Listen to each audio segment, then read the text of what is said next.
Hi guys, today we are back reading Icebreaker, a number one New York Times bestseller by Hannah Grace, Chapter 13.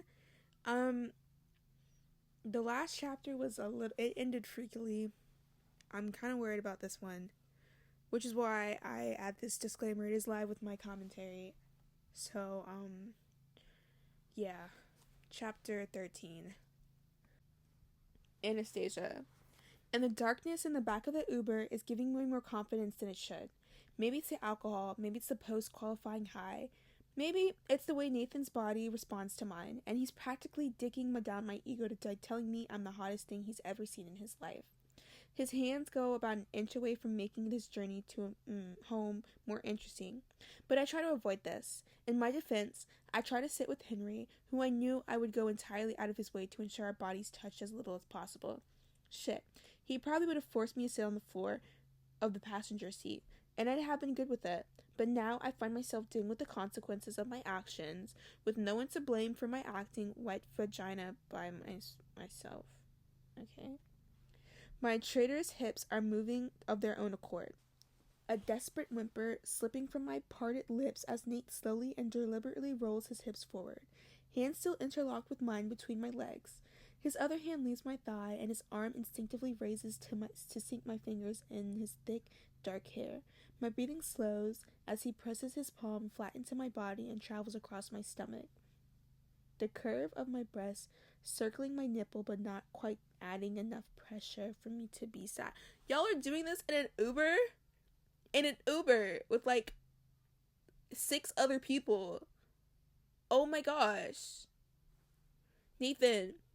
I whimper impatiently. His chuckle is dark and devious, telling me with no words that he does not give a fuck about what I want. Whoa! His hands move across my other breast, the same frustrating light touch that has me arching into his hand to feel more. Nathan, bro, oh my gosh. In an Uber? I'll have some standards. His fingers finally pinch my taut nipples, nudging my head to the side, the stubble covering his jaw, scrapping over my hammering pulse, teeth nipping at the lobe of my ear. You only like me when you're drunk and horny, he whispers. Not true. I finally let the hand settle between my legs, leaving his there as he strokes against the inside of my thigh gently. I twist to watch over my shoulder, his dark eyes unheavy as they meet mine. I don't like you at any time. Lips crash into mine, and his hand moves to grip the front of my throat. It's rough and passionate, overwhelming and heated, and the whole host of other words my brain can't even process right now. He squeezes my throat as his tongue explores my mouth, moaning when my teeth sink into his lips. It's not enough. I want him closer. I need him closer. He loosens his grip, trailing his mouth across my jaw, kissing and sucking my neck. Voice rough as I roll my hips against him. Don't tell me you don't like when I can feel how wet you are over your thighs. Oh my gosh. Bro, how are y'all saying this? There's nobody paying attention? Are y'all talking that loud in the Uber y'all can't hear this going on in the back seat? It'd be all over your hand if you did something. I'm incredibly close to taking matters into my own hands, although I'm unsure whether masturbating in his lap would put us in the frenemy ship scale. A normal person would be worried about their audience, but I could scream until the windows shattered and our unexpectedly drunk friends wouldn't notice. Drunkenness aside, Taylor Swift's Cruel Summer came on the radio and Chris turned it to full volume.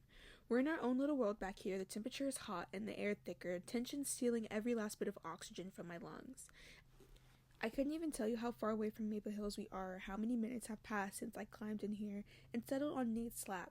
His knees nudged mine farther apart, mouth descending on mine again, more positive, more dominant.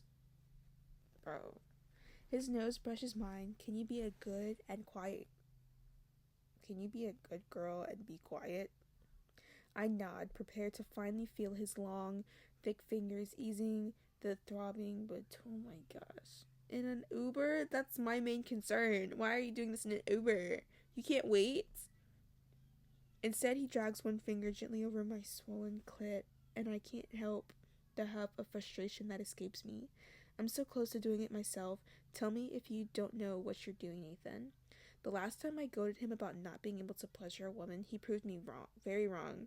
Very wrong. His free hand sinks into the hair of the bottom of my neck, tugging so I look up at him. He increases the pressure on my clit and satisfied moan grumbles from my throat. Jaw slacking as the pressure rolls through my very tense and sexually frustrated body. Swapping the heel of his palm, his other hand tightens on my hair. One day I'm gonna fuck your pretty little mouth. Oh my gosh, there's no way you said this as like, oh, for... And you're not gonna be able to be a bossy, impatient little brat.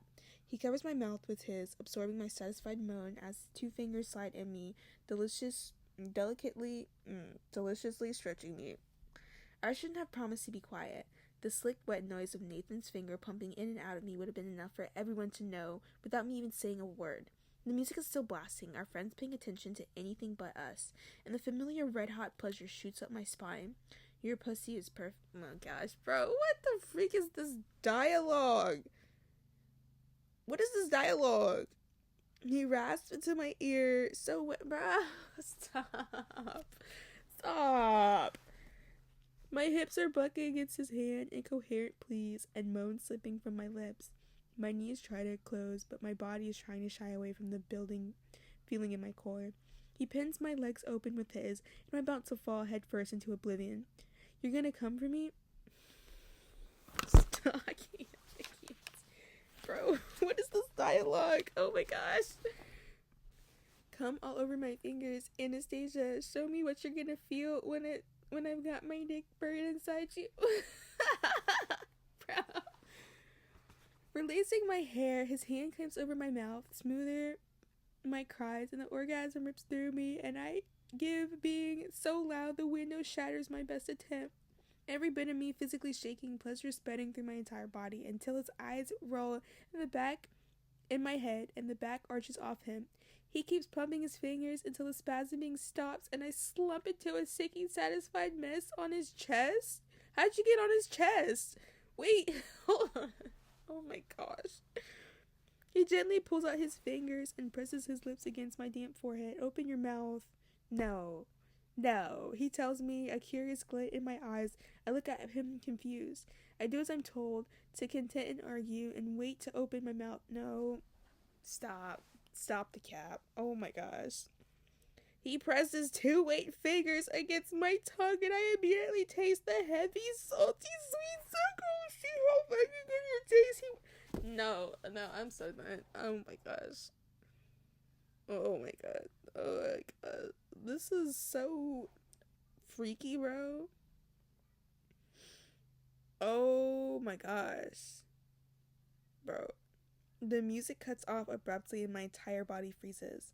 Eyes widening as Nathan quickly pulls his fingers from my mouth and unpins my legs so I can close them. Does anyone want McDonald's? Oh my gosh. I promised myself the remaining 10 minutes. Y'all are still in the car? I promised myself the remaining 10 minutes in the car in the back to Maple Hills will be uneventful. Lola shoots me a suspicious glare over her shoulders as she drops the window. It's too hot. Need fresh air. Yeah, because y'all were breathing so hard. Looking up at Nathan, feeling a mixture of drunk, sleepy, sated.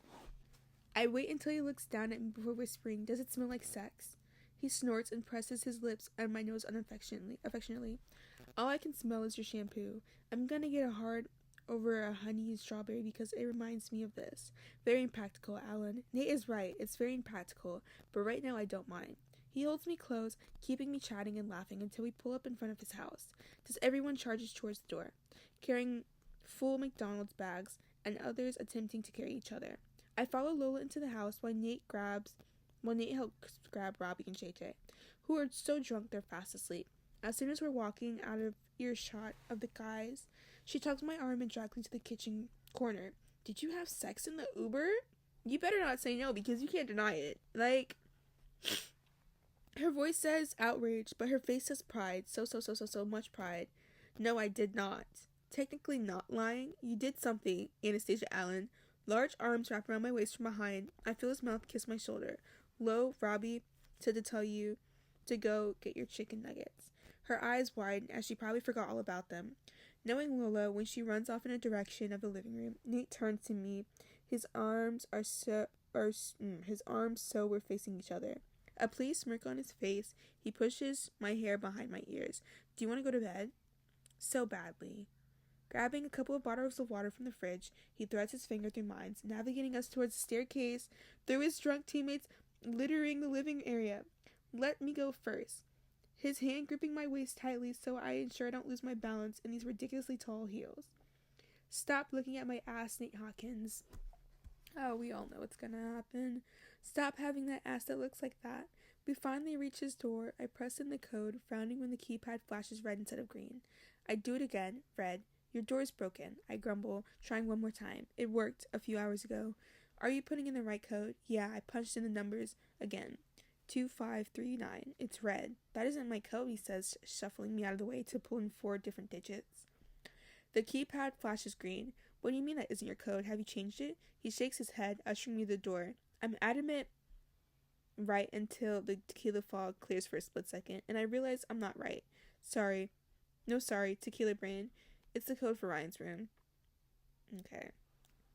It's like the room temperature chills as I watch almost every emotion sweep across his face at once. Uncapping one of the water bottles, he takes a large swig, nodding to himself like he's having a conversation I'm not invited to.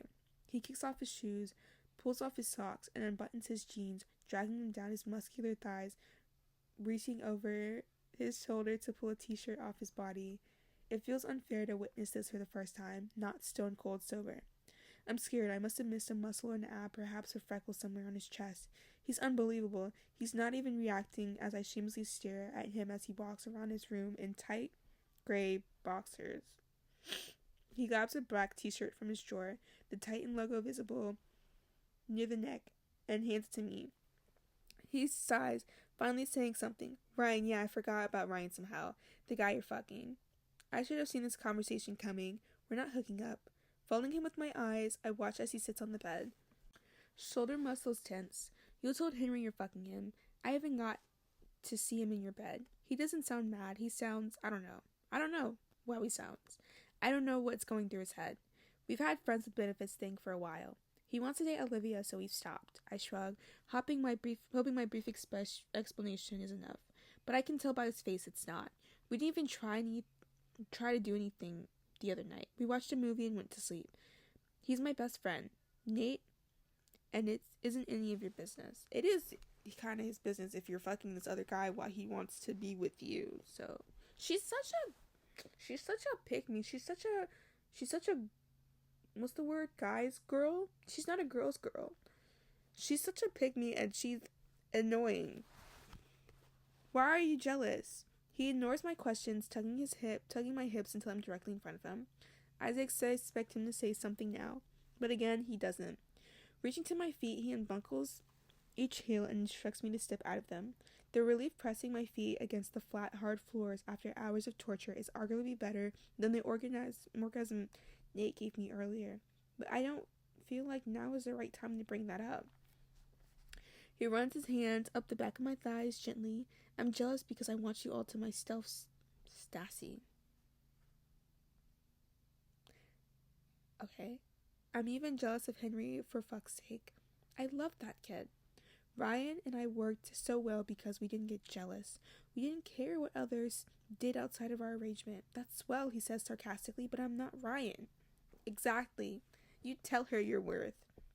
He grips the back of my thighs, pulls them forward so my knees fall on either side of his hips, straddling him. I'm painfully aware of the no-panty situation where my dress begins to ride up, stopping only where his large hands squeeze my ass.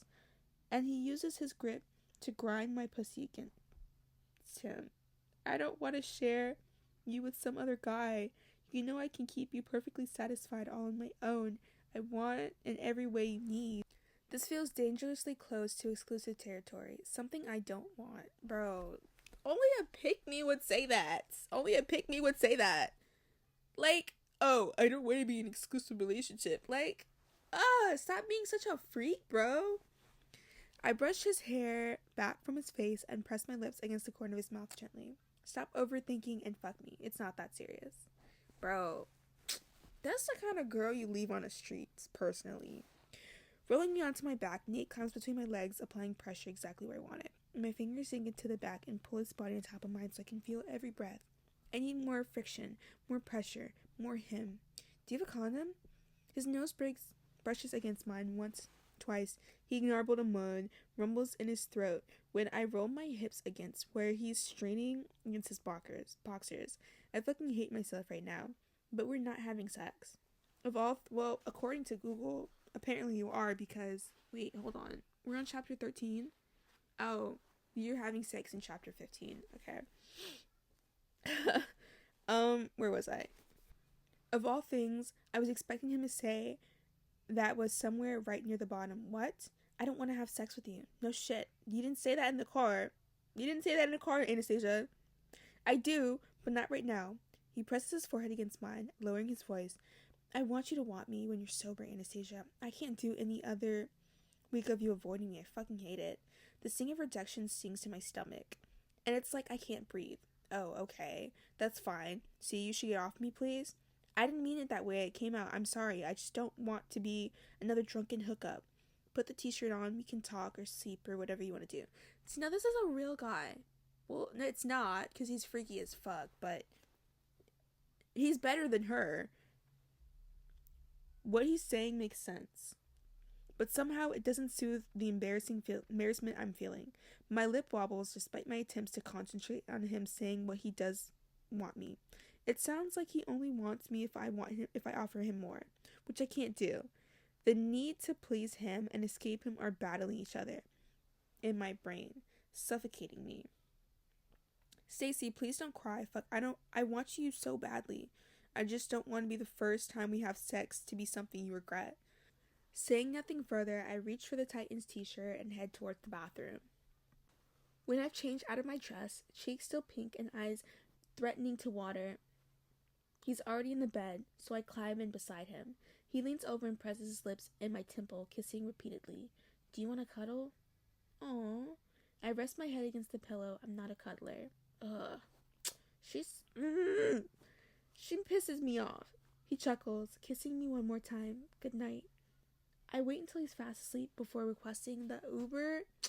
Bro, I fucking hate Anastasia with like a burning passion. She's such a fucking whore. Like, that's such a bad word to throw around, but that's the perfect word to describe her. She's pissing me off because he wants you, and she's like, oh no, I wanna be free. I wanna fuck whoever I want. I don't wanna be in a relationship. Girl. Oh my gosh. You're like 23 or 22 or whatever. You're graduating this year, and you want to be a slut? You want to sleep around for the rest of your life? Anyways, yeah, that was the end of chapter 13. Make sure to subscribe to get notified when I post chapter 14. Okay, bye.